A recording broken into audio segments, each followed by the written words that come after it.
So our tenderloin has been seared off and it had the beautiful brown crust. We left it to rest for about 15 minutes. We want to bring the temperature right down. And you can see when you look at the tenderloin that beautiful sear and how it's still nice and juicy and rare in the center. Beautiful, beautiful piece of meat. So what we're going to do is take a nice long swath of cling wrap, which is clinging as cling wrap does. And we're going to take that meat, put it right in the center, and roll it up. I think I'm going to need another one just to get it nice and tight. Okay, so we've got that rolled, and then we're going to twist the ends. And the reason that we're doing this is we're going to chill the meat. There, that's nice and tight. We're putting the plastic wrap because even though it's tied, we want it to stay nice and round in terms of shape. We don't want any of those juices to leave us either. And a quick tip, when you want to slice the meat really thin, is to flash freeze it just for a short period of time. So we're going to tuck it in the freezer for about 20-30 minutes. And what that's going to do is firm up the beef really nicely, and it's going to make it so much easier to slice. So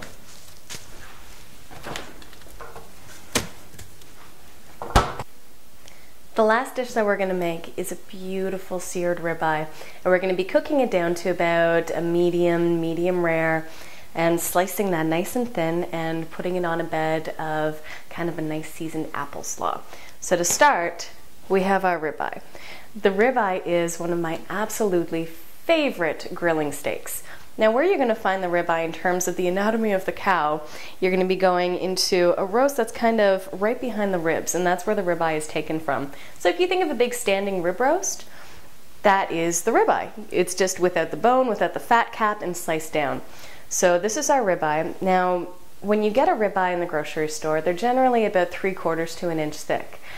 I like it thicker than that. I think it holds the juices better, it gets a beautiful crust without overcooking. So our butcher gave us this beautiful piece of meat. I almost kissed her. It was so gorgeous. It's a nice, fat, almost 2-inch unit. You can see some beautiful marbling going all the way through, and that's what makes the meat really tasty and really juicy. There's a nice fat cap on the outside, which is going to give us flavor. And again, we're going to be pretty simple with the meat. I've already seasoned one side. And over here, I'm going to rub in some salt. You can be pretty liberal because this is a nice big piece of meat.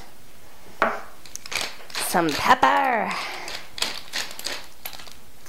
And what I've ground up in here using a mortar and pestle, or you can use a spice grinder if you prefer, is just some fennel seed and a little bit of coriander seed.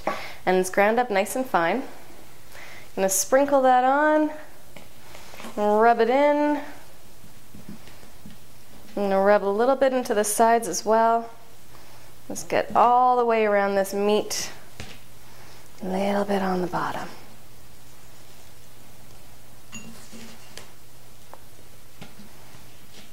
And we're good to go. I should mention that before you sear a steak, you want to make sure it's dry. So this one was patted dry, and then it was left out in the open air for about 20 minutes, and again, that just, it takes away the moisture.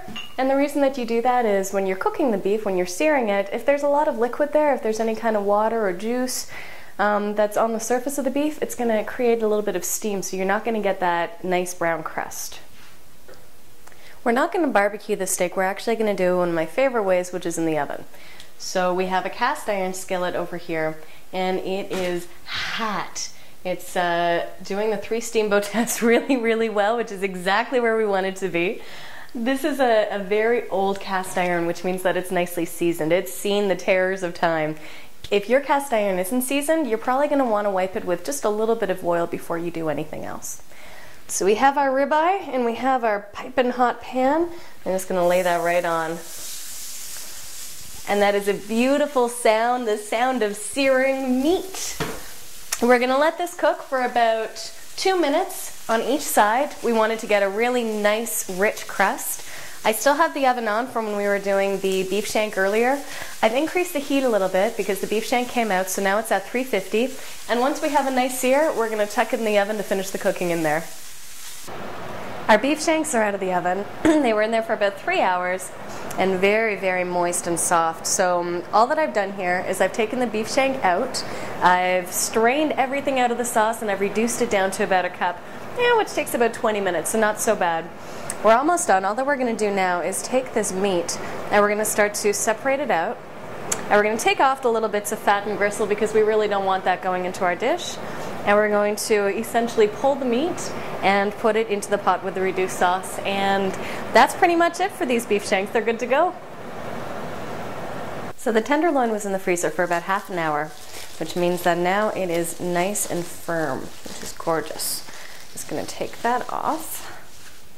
And I need to slit these little strings and remove that. I'm just going to do a few. It's always good when I can do that without cutting my fingers off. To slice really thin, you have to have the right knife. So what I have is a slicing and carving knife. It's got a long, thin blade, and it's really going to give us those nice, thin strips that we want. So, holding the meat carefully, I'm going to cut off a little bit of the butt end first. Oh, that's slicing beautifully. So I'm just going to put that over there and start slicing the meat. And again, you can go kind of slow. You want to be very, very thin when you do this. And then just put the slices aside. And if you have trouble slicing meat really thin, as I do and as many people do, that's okay. I mean, do your best, take your time.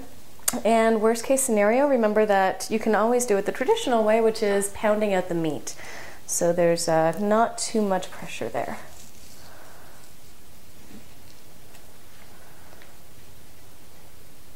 And now for the very best part, the plating. So we're going to start with the carpaccio, and we're going to take just a few of those lovely thin slices of seared meat. Now, when I said that there was a little bit of something for everyone on this appetizer plate, it's true. This is the kind of thing that I like, where it's seared and still blue rare in the center.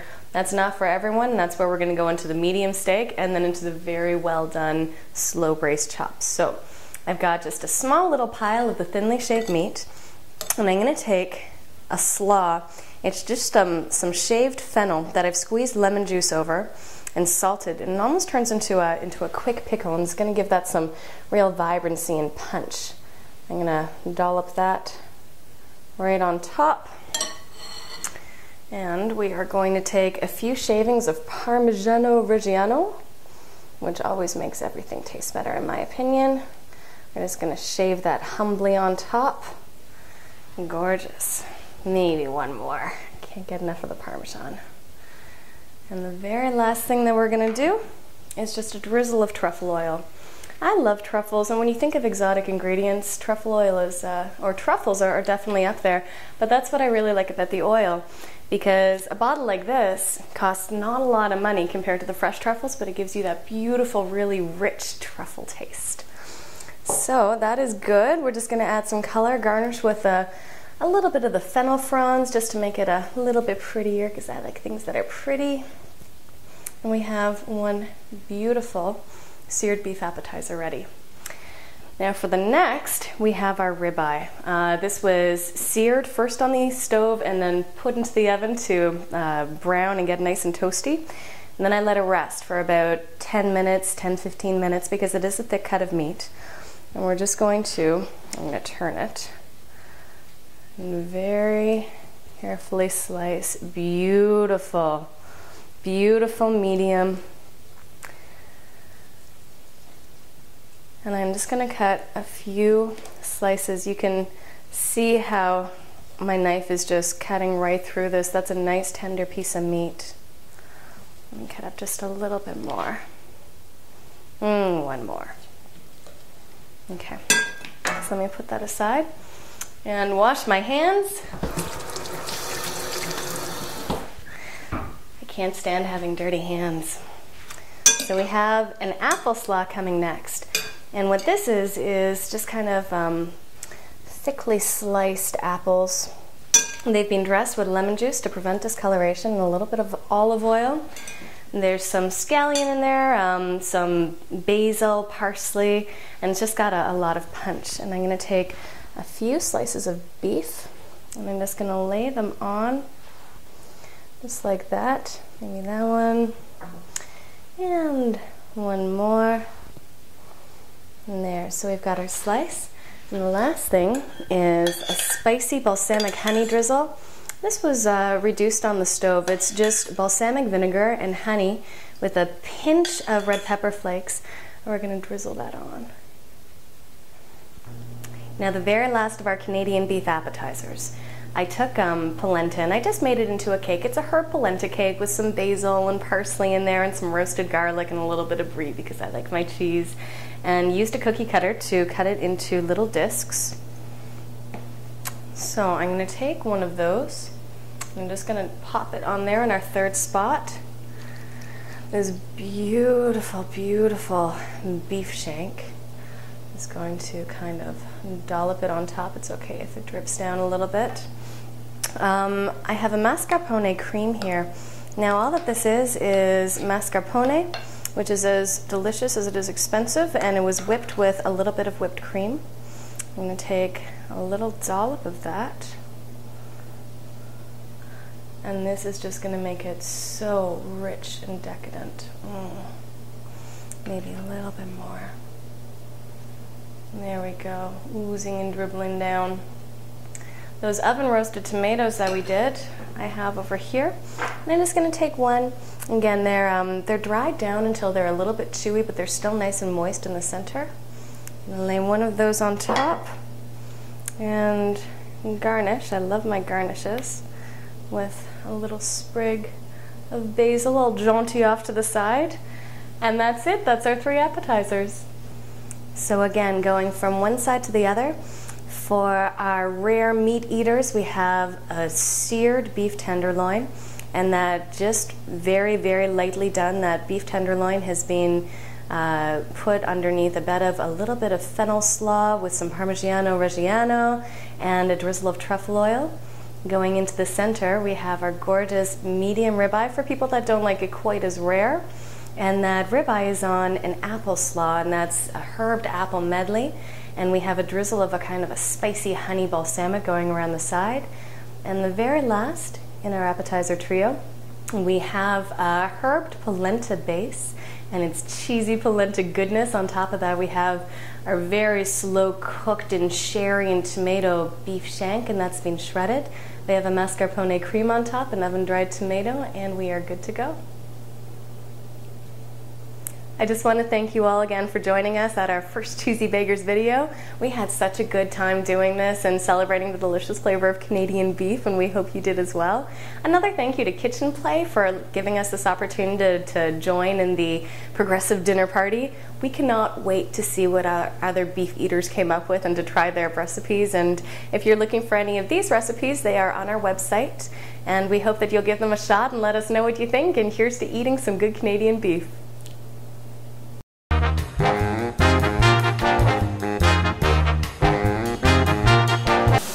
That is just one sexy piece of meat. Look at it, look at that color. Yum, yum, yum, yum, yum. Medium tenderloin, we're happy together.